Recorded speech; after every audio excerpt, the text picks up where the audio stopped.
भारत माता की, भारत माता की। गिद्धौर दुर्गा माई, बाबा धनेश्वर नाथ के ई पवित्र भूमि के नमन करिए। भगवान महावीर के ई ज्ञान भूमि पर अपने सबके अभिनंदन करिए। मंच पर विराजमान सभी वरिष्ठ महानुभाव और विशाल संख्या में हमें आशीर्वाद देने आए हुए मेरे प्यारे भाई और बहनों, मैं इस तरफ देख रहा हूं, पूरा हुजूम का हुजूम अभी आ रहा है।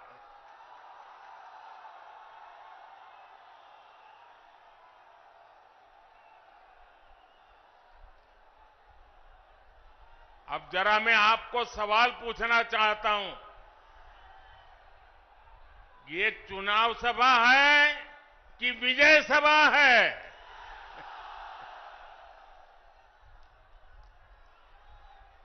आपने कमाल करके रख दिया आज। आज जमुई की इस खूबसूरत धरती पर उमड़ा ये जन सैलाब बता रहा है जनता का मूड क्या है। जुमई से बीजेपी और एनडीए के पक्ष में उठी ये हुंकार बिहार के साथ ही पूरे देश में गूंज रही है। जमुई, नवादा, मुंगेर, बांका के साथ साथ बिहार की सारी 40 सीटें एनडीए के खाते में देने का आप बिहार वासियों का निर्धार, मैं इस निर्धार को नमन करता हूं। और इसलिए पूरा बिहार कह रहा है, फिर एक बार, फिर एक बार, फिर एक बार। साथियों, मैं जब भी आपके बीच आया हूं, आपने मुझे भरपूर प्यार दिया है, अपनापन दिया है। लेकिन आज इस मंच से एक कमी हम सबको महसूस हो रही है। हमारे लिए ये पहला ऐसा चुनाव है जब बिहार के बेटे दलितों, वंचितों के प्रिय और मेरे परम मित्र पद्म विभूषण से सम्मानित रामविलास पासवान जी हमारे बीच नहीं है। मुझे संतोष है कि रामविलास जी के विचार को मेरा छोटा भाई चिराग पासवान पूरी गंभीरता से आगे बढ़ा रहे हैं। 19 अप्रैल को आप एनडीए को जो समर्थन देंगे, आप भाई अरुण भारती जी को जो एक एक वोट देंगे, वो रामविलास जी के संकल्पों को मजबूती देगा। साथियों, बिहार की धरती पूरे देश को दिशा दिखाने वाली रही है। बिहार की इस धरती ने आजादी की लड़ाई में और स्वतंत्र भारत की नींव मजबूत करने में बहुत बड़ी भूमिका निभाई है। लेकिन दुर्भाग्य से बिहार के सामर्थ्य के साथ आजादी के बाद 5-6 पीढ़ियों के साथ यहां न्याय नहीं हो पाया। बिहार को एनडीए गठबंधन बहुत ही परिश्रम से एक बड़े दल से बाहर निकालकर लाया है। हमारे नीतीश बाबू की इसमें बहुत बड़ी भूमिका रही है। अब समय आ गया है कि बिहार और तेज गति से विकास करे।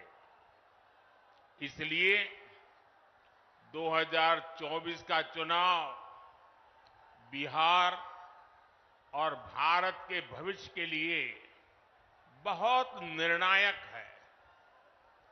ये चुनाव विकसित बिहार के सपनों को पूरा करने का चुनाव है। ये चुनाव विकसित भारत के संकल्प को मजबूत करने का चुनाव है।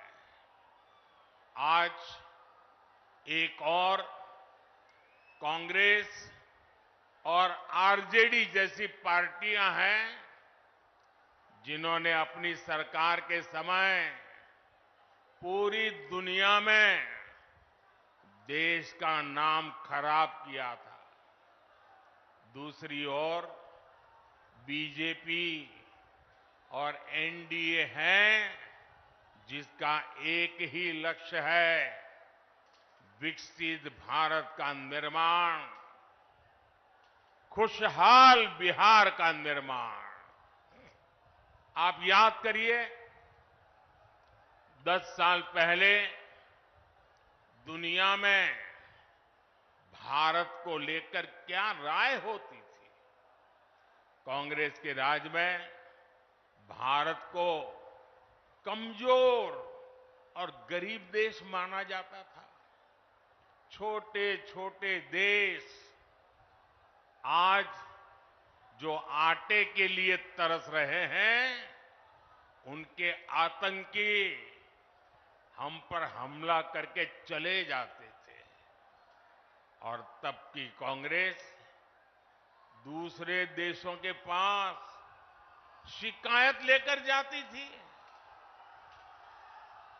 मोदी ने कहा, ऐसे नहीं चलेगा।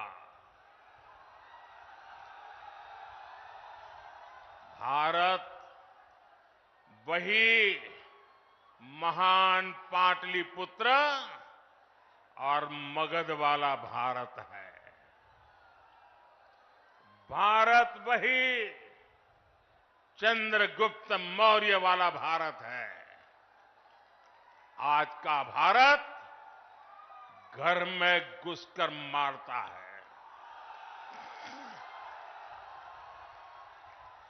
आज का भारत दुनिया को दिशा दिखाता है। अब दुनिया देख रही है कि केवल 10 वर्षों में भारत की साख और भारत की हैसियत आज कैसे बढ़ी है। आज भारत दुनिया की 5वीं सबसे बड़ी अर्थव्यवस्था बन चुका है। चंद्रमा के जिस कोने पर कोई नहीं पहुंचा था, वहां हमारा चंद्रयान, हमारा तिरंगा पहुंचा है। भारत जब G20 की मीटिंग करता है तो उसकी चर्चा भी पूरे विश्व में होती है। ये किसने किया? ये किसने किया? ये किसने किया? जी नहीं, आपका जवाब गलत है। ये मोदी ने नहीं, ये आपने किया है। आपके एक वोट ने किया है। आपके वोट की वो ताकत थी जिसके कारण ये सब संभव हुआ है। और इसलिए इस सफलता के हकदार अगर कोई है तो आप मेरे प्यारे देशवासी हैं। साथियों, आज देश कैसे बदल रहा है, बिहार खुद इसका साक्षी है। और बिहार कैसे बदल रहा है, इसका उदाहरण जमुई में भी देख सकते हैं। आप याद करिए, हमारा ये जमुई आरजेडी और कांग्रेस के काले दौर में यहां क्या हालत होते थे। जमुई की पहचान कैसी बना दी थी इन लोगों ने। जमुई आरजेडी के जंगल राज का कितना बड़ा भुक्तभोगी होता था। जमुई की पहचान नक्सलवाद से होती थी। सरकार की योजनाएं यहां पहुंचने ही नहीं दी जाती थी। नक्सली यहां सड़कें नहीं बनने देते थे। इसका नुकसान यहां के गरीब, मजदूर और किसान को होता था। लेकिन आज वही जमुई विकास के हाईवे पर तेज रफ्तार पकड़ रहा है।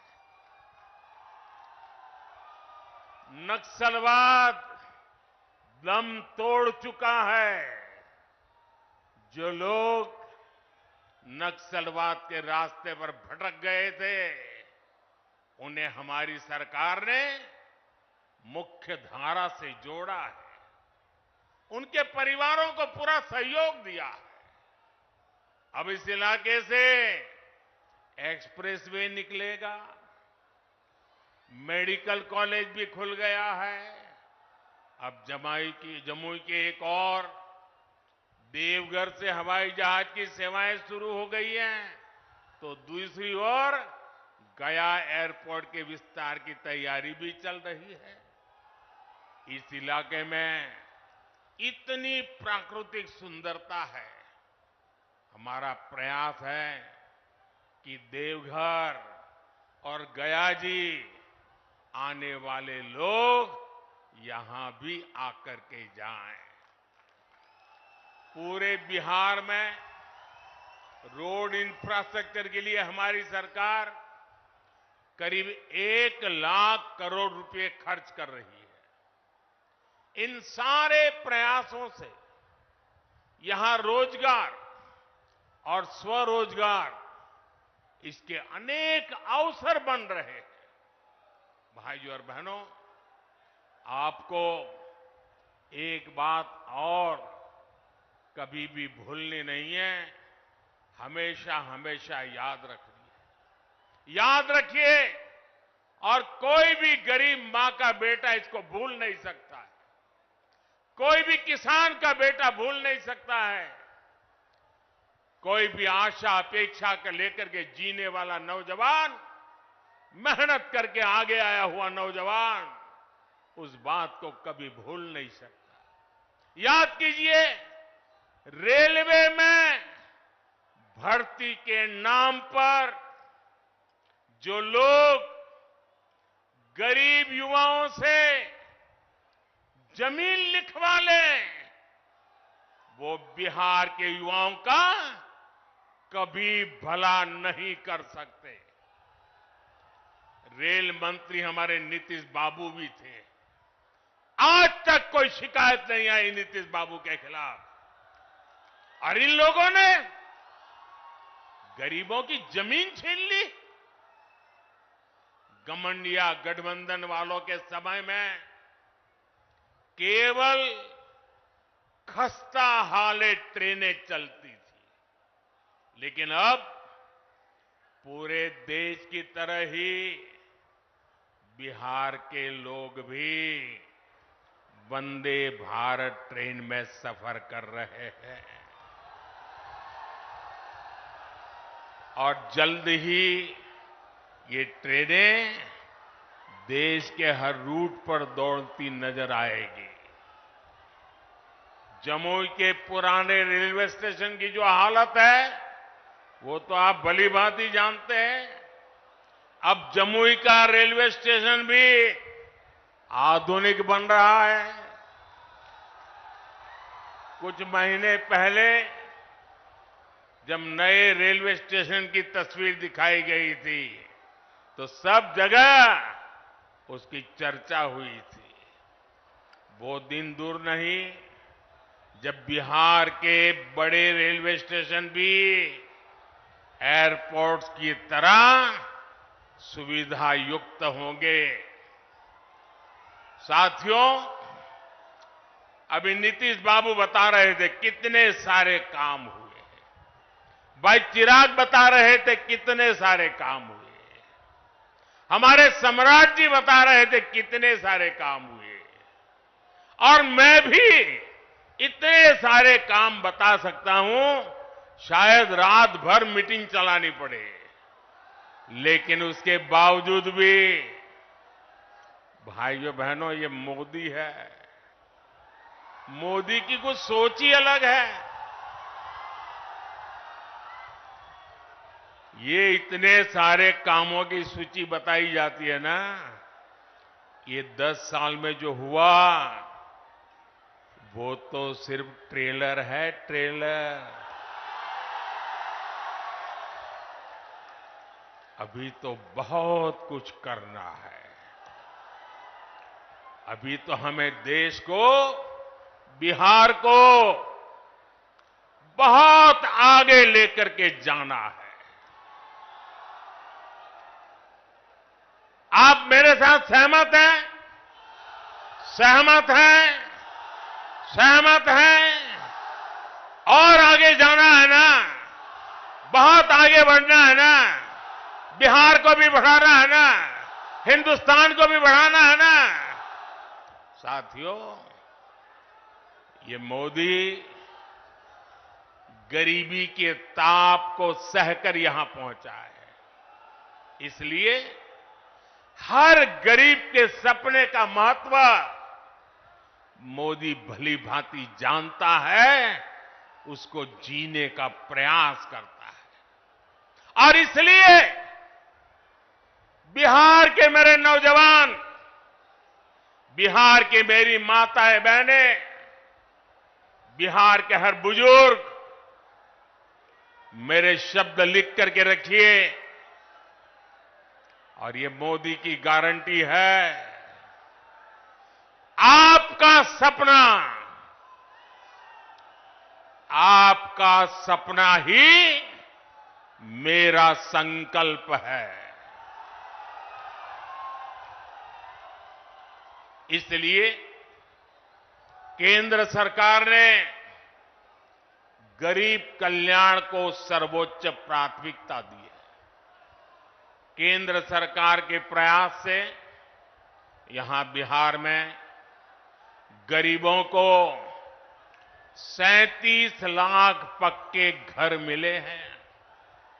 आज बिहार के करीब 9 करोड़ जरूरतमंदों को मुफ्त राशन मिल रहा है।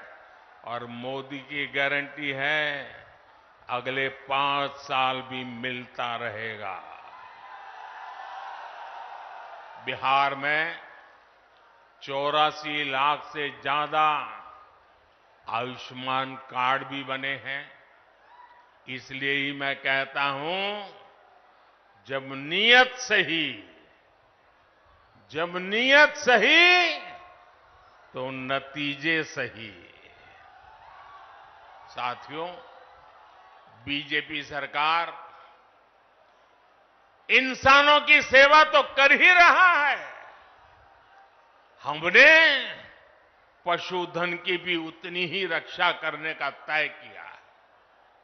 केंद्र सरकार ने बिहार के करीब 2 करोड़ पशुओं को खुरपका, मुंहपका जैसी बीमारियों से बचाने के लिए मुफ्त में टीकाकरण का अभियान चलाया है।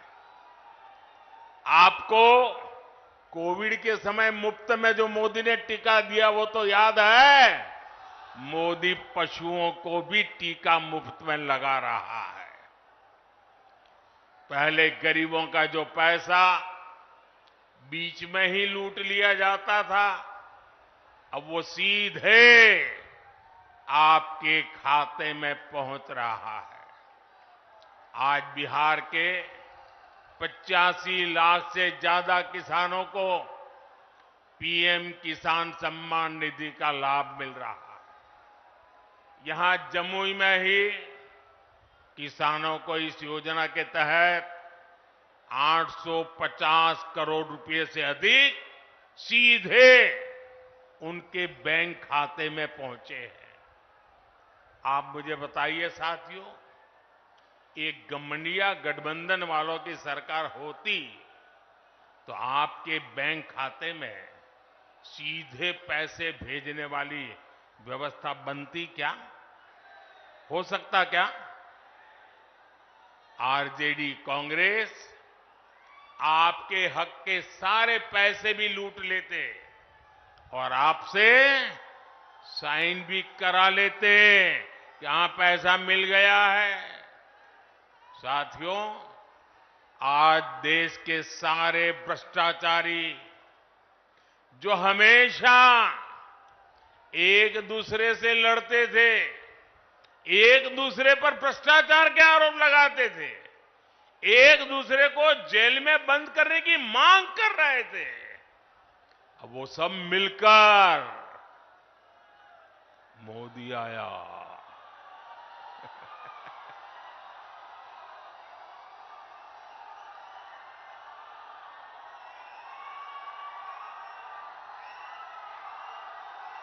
भ्रष्टाचारी कान खोल करके सुन ले, ये मोदी नहीं आया, 140 करोड़ देशवासियों का भ्रष्टाचारियों के प्रति गुस्सा निकल करके आया है। और इसलिए ये मोदी के खिलाफ अनाप शनाप पता नहीं क्या क्या बोलते हैं। साथियों, मैं कहता हूं भ्रष्टाचार हटाओ। मोदी कहता है भ्रष्टाचार हटाओ, वो कहते हैं भ्रष्टाचारी बचाओ। आप मुझे बताइए, भ्रष्टाचार हटना चाहिए कि नहीं हटना चाहिए? इस देश से भ्रष्टाचार जाना चाहिए कि नहीं जाना चाहिए? हर स्तर पर से भ्रष्टाचार जाना चाहिए कि नहीं जाना चाहिए? जिन्होंने लूटा है उन्होंने लौटाना पड़ेगा कि नहीं पड़ेगा? साथियों, ये कौन लोग हैं जो भ्रष्टाचार के खिलाफ इतनी बड़ी लड़ाई का विरोध कर रहे हैं?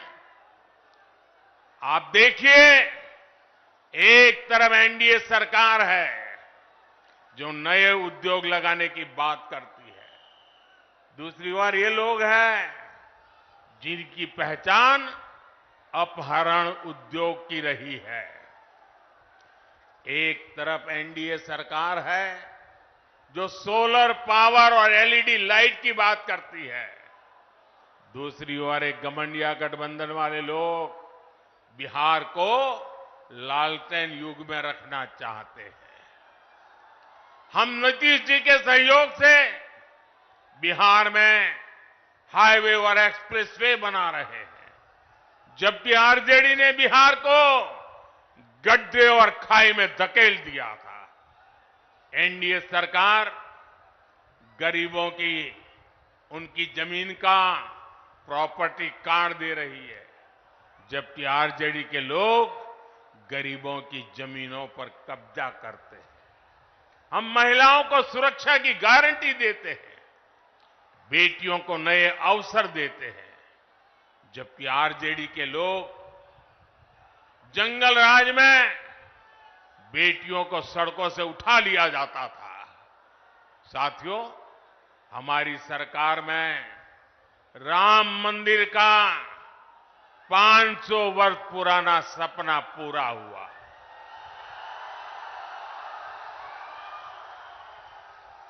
जबकि यही आरजेडी कांग्रेस ने राम मंदिर ना बने इसके लिए पूरी ताकत लगा दी थी।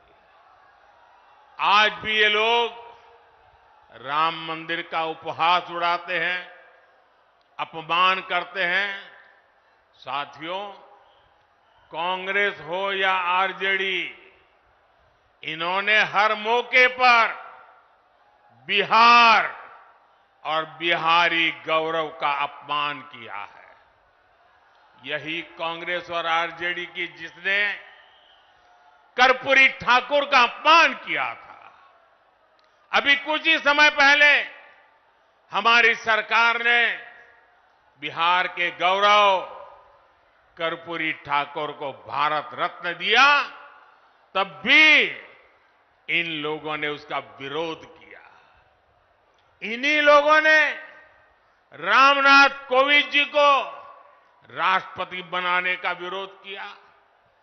कांग्रेस और आरजेडी ने आदिवासी महिला द्रौपदी मुर्मू जी को राष्ट्रपति का चुनाव हराने के लिए पूरी ताकत लगा दी थी।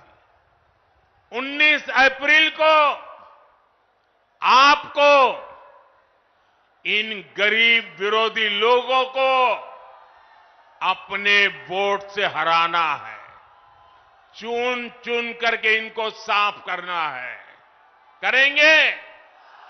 घर घर जाएंगे, लोगों को समझाएंगे। आपको मेरा एक और काम करना है।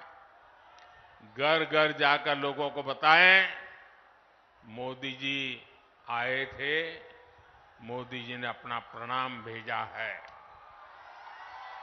मेरा प्रणाम पहुंचा देंगे। हर परिवार में मेरा प्रणाम पहुंचेगा। ये आपकी गारंटी? तो मेरी गारंटी है विकास की। मेरे साथ बोलिए, भारत माता की, भारत माता की। बहुत बहुत धन्यवाद।